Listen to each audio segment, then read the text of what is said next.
नगरा थाना क्षेत्र में 23 तारीख की सुबह पीआरवी के माध्यम से सूचना मिली थी कि एक युवती का शव उसी के घर के प्रांगण में एक पेड़ पर लटका हुआ था। इस सूचना पे तत्काल हमारी फील्ड यूनिट, हमारे थाने की फोर्स, सभी अधिकारी, मैं भी मौके पे गया था, हमारी स्वैट सर्विलेंस सारी टीम गई थी और उस घटना स्थल का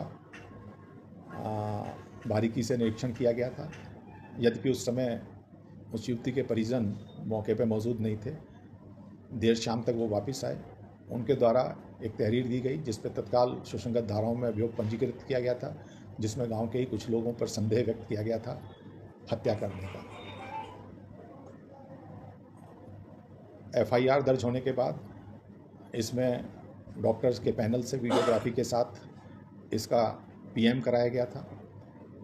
पीएम में जो हत्या का कारण आया था वो asphyxia as a result of hanging आया था और शरीर पे कोई बाहरी चोट का ना होना किसी भी अंग पे, ये भी अंकित था।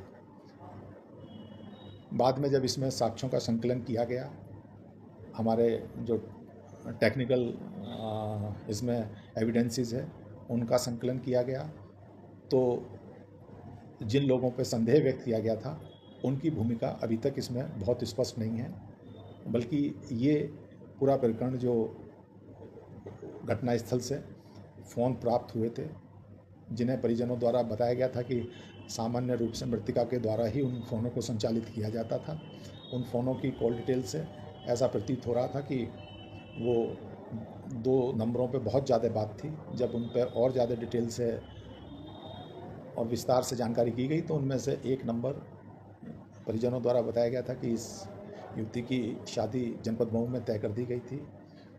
जिससे शादी तय हुई थी, एक नंबर वो था जिस पर बहुत ज़्यादा बात होती थी, और एक उसी गांव का एक और लड़का जो भारतीय सेना में कार्यरत है, जैसा बताया गया है, उससे बहुत ज़्यादा बात होती थी।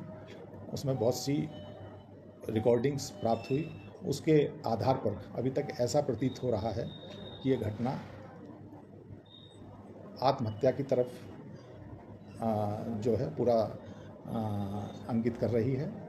यद्यपि इसमें अभी भी विवेचना चल रही है और जो परिजनों ने जितनी चीज़ें बताई थी उन सब की पुष्टि इसमें हुई है, उनकी पुष्टि की गई है, और जो उन्होंने आरोप जिन लोगों पे लगाए थे उनका कोई अभी तक इन्वॉल्वमेंट साक्ष्य के आधार पर नहीं मिला है। और बाकी इसमें जो भी अग्रेतर कार्रवाई होगी वो स्थानीय थाने द्वारा की जाएगी। सबसे बड़ी चीज़ जो